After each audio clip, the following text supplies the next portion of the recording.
Medical సీట్ల blocking scam 9,71,00,000 ఆస్తులు జప్తు చేసిరట. మెడికల్ సీట్ల బ్లాకింగ్ స్కామ్ కేసులో ఈడీ దర్యాప్తు ముమ్మరం చేసింది. మల్లారెడ్డి, ఎంఎన్ఆర్, ఆనందరావు కాలేజీలపైన చర్యలు ప్రారంభించింది.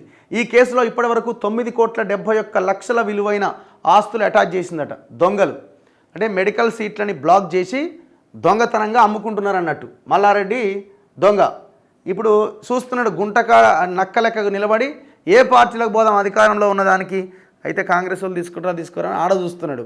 యువతలో బీజేపీ వాళ్ళ సైడ్ వీళ్ళ సైడ్ చూస్తున్నాడు. జనమేమో తిడతానేమో ఉంచుతారేమో అని ఈ రెండు పార్టీలు తీసుకోవాలని తీసుకోద్దా అని చూస్తున్నాయి. మెడికల్ సీట్ల విషయంలో బ్లాకింగ్ స్కామ్ ఒకటి జరిగిందట. 3 కాలేజీల మీద చర్యలు తీసుకున్నారట. దాదాపు 9 కోట్ల అంటే దాదాపు 10 కోట్ల ఆస్తులు జప్తు చేశారు. మెడికల్ సీట్ల బ్లాకింగ్ స్కామ్లో ఈడీ దర్యాప్తు ముమ్మరం చేసింది. పీజీ మెడికల్ సీట్ల అడ్మిషన్లలో అక్రమాలకు పాల్పడిన ప్రైవేట్ మెడికల్ కాలేజీలకు చెందిన 5,34,00,000 విలువ చేసే ఆస్తులు జప్తు చేసింది. దీంతో ఈ కేసులో శుక్రవారం వరకు మొత్తం 9,71,00,000 విలువైన ఆస్తులను అటాచ్ చేసినట్లు ఈడీ ప్రకటించింది. ఈ మేరకు ED Hyderabad zonal joint director Rohit Anand శుక్రవారం వివరాలు వెల్లడించారు. పీజీ మెడికల్ సీట్ల బ్లాకింగ్ను Kaloji Narayanarao university of health sciences గతంలో గుర్తించింది. రిజిస్ట్రార్ ఫిర్యాదు మేరకు వరంగల్ జిల్లా మట్వాడ పోలీసులు కేసు పెట్టారు. ఎఫ్ఐఆర్ ఆధారంగా ED money laundering case register చేసింది.